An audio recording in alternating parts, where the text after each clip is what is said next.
જય શ્રી કૃષ્ણ મિત્રો. અધિક મહિનાના પાવન પર્વની આપ સૌને શુભકામના. અધિક મહિનામાં ઘરે ઘરે શ્રી પુરુષોત્તમ પ્રભુના પાઠ તથા સ્તુતિઓ વંચાતા હોય છે. સૌ પ્રથમ તપસ્વીની વાર્તાથી આપણે પ્રારંભ કરતા હોઈએ છીએ. અહીં આપણે પણ તપસ્વીની વાર્તાથી શરૂ કરી નિયમિત ગવાતા પાઠનું શ્રવણ કરીએ. જય શ્રી પુરુષોત્તમ ભગવાન, જય શ્રી કાંઠાગોરમાં. તપસ્વીની વાર્તા. એક હતા તપસ્વી, 12 વર્ષના તપમાં બેઠા. ભગવાનની પરીક્ષા લેવાનું મન થયું. ભગવાને સોનાની અંગૂઠી નાખી. તપસ્વીએ ઊભા થઈને લઈ લીધી. ભગવાન બોલ્યા, તપસ્વી છે કે લોભી? મહારાજ, આજ સુધી તપસ્વી હતો, પણ અંગૂઠી લીધી ત્યારથી લોભી થયો છું. ભગવાન બોલ્યા કે કંઈક સાચું બોલ્યો, માંગ માંગ, વચન છે. તપસ્વી કહે કે બહેનો વાર વર્તોલા કરે, વહુ કરે, દીકરી કરે, સાસુ કરે, છાનું કરે, છકનું કરે, ધારણા કરે, પારણા કરે, એ બધા વ્રતનું પુણ્ય મને મળે. ભગવાન કહે, એ પુણ્ય અપાય નહીં, એ પુણ્ય આડે આગ ઊભું રહેલું છે. તો મહારાજ, આપનું વચન ગયું. ભગવાન કહે કે વચન જાય નહીં, પણ જે કોઈ બહેનો વ્રત કરે અને તારી વાર્તા ન સાંભળે તો તલના 3 ભાગનું પુણ્ય તને મળે, અને સાંભળશે તો નહીં મળે. એમ કહી ભગવાન વૈકુંઠમાં ગયા, તપસ્વી તપમાં ગયા. જય શ્રી પુરુષોત્તમ ભગવાન, જય શ્રી કાંઠાગોરમાં. નદી કાંઠે એક રમણીય ગામ હતું. તેમાં એક ડોશી તેના 2 દીકરા અને 2 વહુઓ સાથે રહેતી હતી. ઘરમાં ક્લેશ થતા 2 દીકરાઓ અલગ થઈ ગયા. તેઓમાંથી કોઈ માને રાખવા તૈયાર ન હતા. તેથી ડોશી પણ અલગ રહી પોતાનું ગુજરાન ચલાવતી હતી. આમાં 3 જણા જુદા જુદા ઘરમાં રહેતા, પણ વાર તહેવારે ભેગા મળીને આનંદ કરતા. ડોશી ધાર્મિક વૃત્તિના હતા. તે રોજ સવારે ઉઠી પુરુષોત્તમ ભગવાનનું નામ લેતા નદીએ નાહવા જતા. તેમના નાના દીકરાની વહુ પણ રોજ નદીએ સ્નાન કરવા જતી. તેઓ કાંઠાગોરમાનું પૂજન કરી ઘેર આવી કામકાજમાં લાગી જતા. જ્યારે મોટા દીકરાની વહુ ઉઠતા જ ઘરની ઝંઝટમાં લાગી જતી. દીકરા, દીકરી અને પતિને આ કરો તે કરો તેમ હુકમો છોડ્યા કરતી. તે 2 પૈસે સુખી હતી, તેથી તેને પૈસાનું અભિમાન આવી ગયું હતું. સાથે કંઈક હતું એથી તો તેના અભિમાનનો પારો ઓર ચડ્યો હતો. તે સમજતી કે ગામમાં મારા જેવું કોઈ છે જ નહીં. ઉપરાંત બોલવામાં પણ તે તોછડી હતી. દેરાણી ભોળી હતી. એક દિવસ નદીએ જતા તેણે જેઠાણીને ઘરે જઈને કહ્યું કે જેઠાણી, આજે તો મારી સાથે નદીએ નહાવા ચાલો.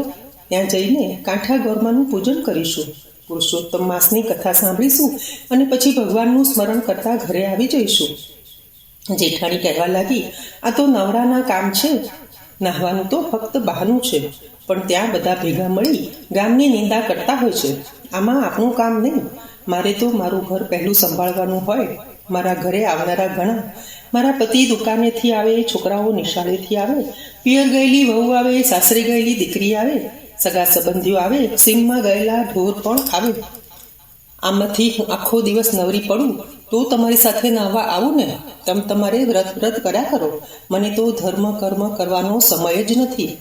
જેઠાણીની લાંબી ચોડી વાત સાંભળી દેરાણીને દુઃખ થયું, છતાં તે કાંઈ બોલી નહીં. તે સાસુ પાસે ગઈ અને બધી વાત કરી. સાસુએ કહ્યું, જે કરે તે ભરે. ભગવાન માણસને સુખ આપે છે, અને સુખ મળ્યા પછી તે ભગવાનને ભૂલી જાય છે. મોટી બહુ સમજે તો સારું, નહીંતર એના ભાગે તો ફૂટેલા જ છે. કાંઠાગોરમાં રીઝે તો ધન ધાન્યનો પાર ન રહે, અને ખીજે તો કોઈને નહીં. આમ દિવસો વીતી રહ્યા હતા. દેરાણીના દિવસો પુરુષોત્તમ ભગવાનના ધર્મ ધ્યાનમાં જતા હતા. ત્યારે જેઠાણીના દિવસો સાંસારિક કામકાજમાં અને ઝંઝટમાં વીતી જતા. તેની પાસે ધર્મ કરમ કરવાનો વખત જ નથી. એ તો સગાવાલાને રીઝવવામાં પડી હતી. દેરાણી તો રોજ નદીએ નાહી કાંઠાગોરમાની વાર્તા સાંભળતી અને ધર્મ ધ્યાનમાં રત રહેતી. આથી કાંઠાગોરમાં દેરાણી ઉપર રેજા હતા. એને ઘણી સુખ સંપત્તિ આપી હતી. બીજી બાજુ પુરુષોત્તમ ભગવાનનું અપમાન કરનારી જેઠાણી ઉપર તે કોપાયમાન થયા. કાંઠાગોરમાના કોપનો પાર ન રહ્યો. તેમણે જેઠાણીને શાપ આપ્યો. આથી પેઢીએથી પતિ ગાયબ થયો. નિશાળે ભણવા ગયેલો છોકરો ઘરે પાછો ન આવ્યો. દીકરીના સાસરિયા કોપ્યા, તેથી તેની દીકરીને તેની મા પાસે જવા ન દીધી. પિયર ગયેલી વહુ પણ પાછી ગઈ ન આવી. કોઈ સગાવાલા ન આવ્યા. સીમમાં ગયેલા ઢોર પણ પાછા ન આવ્યા. આમ અંધાર્યું બનવાથી જેઠાણી હેકતાઈ ગઈ. તેના શોકનો કોઈ પાર ન રહ્યો. તેને પોતાની ભૂલ સમજાઈ ગઈ. તે દેરાણી પાસે પહોંચી ગઈ અને પોતાના દુઃખની વાત તેણે દેરાણીને કરી. દેરાણી તેને સાસુ પાસે લઈ ગઈ. સાસુ ઓટલે બેસી માળા ફેરવી રહ્યા હતા. ત્યાં તો જેઠાણી આવીને તેમના પગમાં પડી અને વાર્તાલાપ કરતા કહેવા લાગી કે માં, હું તો લૂંટાઈ ગઈ. મારો પતિ ગયો, પુત્ર ગયો, ઢોર ઢાખર ગયા, સવડા નાખવું તે આવડા પડે છે. માટે કંઈક રસ્તો બતાવો. તમે જેમ કહેશો તેમ હું કરીશ. સાસુએ કહ્યું કે મોટી વહુ, તે જાણે અજાણે પણ પુરુષોત્તમ ભગવાનનું અપમાન કર્યું છે. આથી કાંઠાગોરમાં તારા ઉપર કોપાયમાન થયા છે. તેથી તારા બધા કાર્યો અવળા થાય છે. આથી કરીને તું પુરુષોત્તમ માસનું સ્નાન કર, ધર્મ ધ્યાન કર, કાંઠાગોરમાનું પૂજન કરી એમને વિનવણી કર, ભૂલની ક્ષમા માગ. હવે મારી એક વાત સાંભળ. ધર્મ થાય તો કરીએ, પણ ધર્મનો અનાદર કદી ન કરીએ. ત્યારે જેઠાણી રડતા રડતા બોલી કે માં, હું સાવ આંધળી છું, અજ્ઞાન છું, ધર્મની વાત જાણતી નથી. અજાણતા અનાદર થયો છે. હું કોઈ દિવસ નદીએ કાંઠાગોરમાને પૂજવા ગઈ નથી. મારે ત્યાં જઈને શું કરવાનું? સાસુએ કહ્યું, એક થાળમાં પૂજનની બધી સામગ્રી લેવી. તેમાં શ્રીફળ, પુષ્પ, ચોખા, સોપારી, કંકુ, અબીલ, ગુલાલ, ધૂપ, અગરબત્તી મૂકી હાથમાં પૂજનનો થાળ લઈ ખભે ચૂંદડી નાખી ઢોલીને લઈને થોડી સ્ત્રીઓ સાથે વાંચતે ગાજતે નદીએ જા. ત્યાં જઈ પુરુષોત્તમ ભગવાનનું નામ લઈને સ્નાન કર, પુરુષોત્તમ ભગવાનની પ્રાર્થના કર. પછી કાંઠાગોરમાનું પૂજન કરી કાલાવાલા કરજે કે હે ગૌરીમાં, હું અજ્ઞાનતાને લીધે તમારો મહિમા સમજી શકી નથી. આથી મેં તમારા વ્રતનો અનાદર કર્યો છે. હવે મને મારી ભૂલ સમજાઈ ગઈ છે. તમે મોટા મનવાળા છો માં, મારા ઉપર પ્રસન્ન થાઓ, મને સુખ શાંતિ આપો, મારા ઉપર આવેલ આપત્તિ દૂર કરો. જેઠાણીએ સાસુની શિખામણ માથે ચડાવી તે સાસુને પગે લાગી કાંઠાગોરમાને પૂજવા જવાની તૈયારી કરવા લાગી. દેરાણી જેઠાણી અને સાસુએ આડોશ પાડોશમાંથી ભાવિક સ્ત્રીઓને ભેગી કરી. બધાને સાથે લઈને તે વાજતે ગાજતે નદીએ પહોંચી ત્યાં સ્નાન કરી કાંઠાગોરમાનું પૂજન કર્યું, કથા વાર્તા સાંભળી અને ક્ષમા માગી. કાંઠાગોરમાનું પૂજન કરીને જેઠાણી જ્યારે ઘરે પાછી ફરી ત્યારે તેના હરખનો પાર નહોતો. કેમ કે પતિ પેઢીએથી ઘરે આવી ગયો હતો. દીકરો નિશાળેથી આવતો દેખાયો. થોડી વાર પહેલાં જ પિયર ગયેલી વહુ આવીને ઓસરીમાં ઊભી હતી. સાસરીથી દીકરી પણ આવી પહોંચી હતી. સીમમાં ગયેલા ઢોર આવવા લાગ્યા, સગાવાલા પણ આવી પહોંચ્યા. આમ ચમત્કારિક રીતે આ બધું બનવાથી જેઠાણીએ કહ્યું કે હે ગૌરીમાં, તમારી કૃપાથી ગુમાવેલું મને પાછું મળ્યું છે. હવે હું પુરુષોત્તમ માસનું પૂર્ણ શ્રદ્ધા સાથે વ્રત કરીશ. દરરોજ સ્નાન કરવા જઈશ, કાંઠાગોરમાનું પૂજન કરીશ. વ્રતની પૂર્ણાહુતિ સમયે બ્રહ્મ ભોજન કરાવીશ. અન્નદાન અને વસ્ત્રદાન કરીશ. નિંદા કરીશ નહીં, ખરાબ આચરણ પણ નહીં કરું. મારા ભૂપદનો ત્યાગ કરીશ. જેઠાણીએ મનમાં જે સંકલ્પ કર્યો તેણે તે દિવસથી અમલ ચાલુ કરી દીધો. તે સવારે વહેલા ઉઠી દેરાણી અને સાસુ સાથે નદીએ સ્નાન કરવા ગઈ. તે કાંઠાગોરમાનું પૂજન કરતી અને કથા વાર્તા સાંભળતી. કાંઠાગોરમાએ ત્રણેયને સદબુદ્ધિ આપી. દેરાણી જેઠાણી પોતાના પતિઓ સાથે ડોશીના અસલ ઘરમાં રહેવા આવી ગયા. ડોશીના બંને દીકરાઓને આથી ખૂબ આનંદ થયો. બધાના આવવાથી ડોશીનું સૂનું ઘર પાછું આનંદ કિલ્લોલથી ભરાઈ ગયું. હે પુરુષોત્તમ ભગવાન, હે કાંઠાગોરમાં, તમે જેમ સાસુ, જેઠાણી, દેરાણીને ફળ્યા તેમ તમારું પૂજન કરનાર, કથા સાંભળનાર, સ્નાન કરનાર દરેક ભાવિકને ફળજો અને સુખ શાંતિ આપજો. બોલો કાંઠાગોરમાની જય. બોલો શ્રી પુરુષોત્તમ ભગવાનની જય. આંબુડું જાંબુડું કેરીને કોઠમડું, રાય દામોદર નોતર્યા વાડી રાજા રામની. વચમાં બેઠા ગોરમાં, ફરતી બેઠી ગોપીઓ. રાજા પૂજે મંદિરમાં, રાણી પૂજે રાજમાં. હું પૂજું મારા કાજમાં. શંકરને ઘેર પાર્વતી, રામને ઘેર સીતાજી, બ્રહ્માને ઘેર બ્રહ્માણી, ઇન્દ્રને ઘેર ઇન્દ્રાણી, વિષ્ણુને ઘેર લક્ષ્મીજી, કાનાને ઘેર રાધાજી.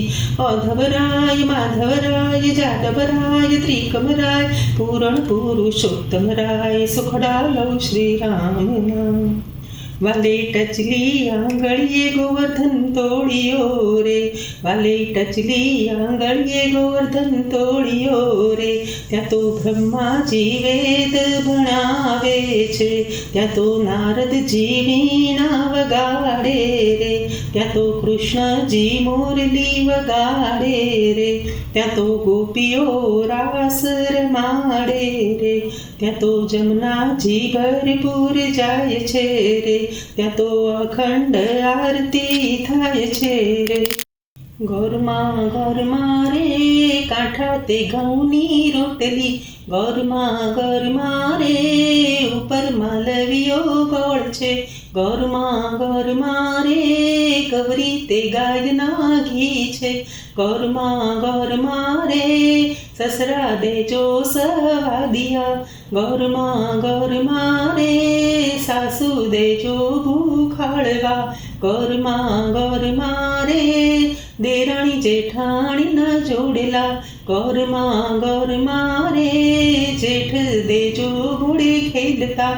ઘરમાં રે દિયર દેજો દડે રમતા. ઘરમાં રે નણંદ દેજો ઢીંગલે રમતા. ઘરમાં રે કંથ દેજો કયાગરા. ગંગા કાંઠે ખેતર રે નમો નારાયણાય.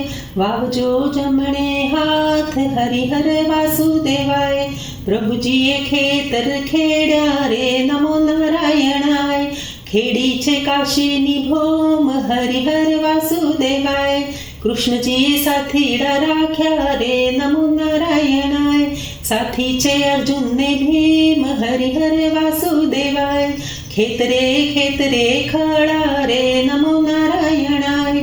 પાક્યો છે મોલ અમાપ હરિહર વાસુદેવાય. ધર્મને પાપ બે તોડ્યા રે નમો નારાયણાય. ત્રાજવા ત્રિકમને હાથ હરિહર વાસુદેવાય. ધર્મનું ત્રાજવું ઉપડ્યું રે નમો નારાયણાય. પાપનું ગયું છે પાતાળ હરિહર વાસુદેવાય. ધર્મીને વૈકુંઠ ઢુકડ્યું રે નમો નારાયણાય. પાપીને સો ગાઉ દૂર હરિહર વાસુદેવાય. ધર્મની શેરી છે સાંકડી રે નમો નારાયણાય. કૂંચી છે કેશવને હાથ હરિહર વાસુદેવાય. હરિએ દ્વાર ઉઘાડ્યા રે નમો નારાયણાય. આવ્યો છે સંતોનો સાથ હરિહર વાસુદેવાય. બેસો બહેનો બેસો ભાઈઓ રે નમો નારાયણાય. સુણો કળજુગડાની વાત હરિહર વાસુદેવાય. કળજુગ કડવો લીંબડો રે નમો નારાયણાય. સ્વર્ગ છે આંબાની શાખ હરિહર વાસુદેવાય. ધર્મક્ષેત્ર શીખે સાંભળે રે નમો નારાયણાય. વૈકુંઠમાં તેનો વાસ હરિહર વાસુદેવાય. જય કાના કાળા પ્રભુ નટવર નંદલાલા. મીઠી મોરલી વાળા મીઠી મોરલી વાળા. ગોપીના પ્યારા. ઓમ જય કાના કાળા. કામણ ગારા કામણ બહુ કીધા. પ્રભુ કામણ બહુ કીધા. માખણ ચોરી મોહન માખણ ચોરી મોહન. ચિત ચોરી લીધા. ઓમ જય કાના કાળા. નંદ યશોદા ઘેર વૈકુંઠ ઉતારી. પ્રભુ વૈકુંઠ ઉતારી. કાલિય મર્દન કીધા કાલિય મર્દન કીધા. ગાયોને ચારી. ઓમ જય કાના કાળા. ગોવર્ધન તોળ્યો પ્રભુ ગોકુળને તારી. પ્રભુ ગોકુળને તારી.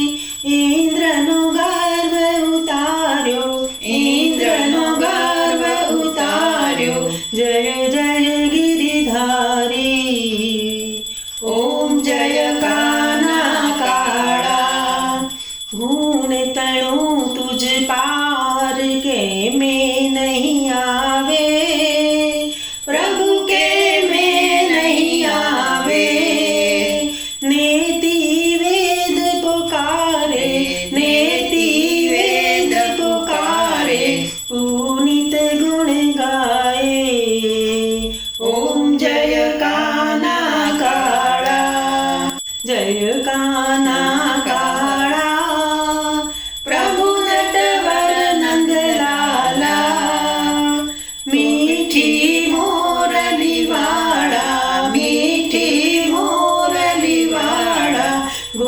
ગોપીના પ્યારા. ઓમ જય કાના કાળા, ઓમ જય કાના કાળા. કૃષ્ણ કનૈયા લાલ કી જય. પુરુષોત્તમ ભગવાન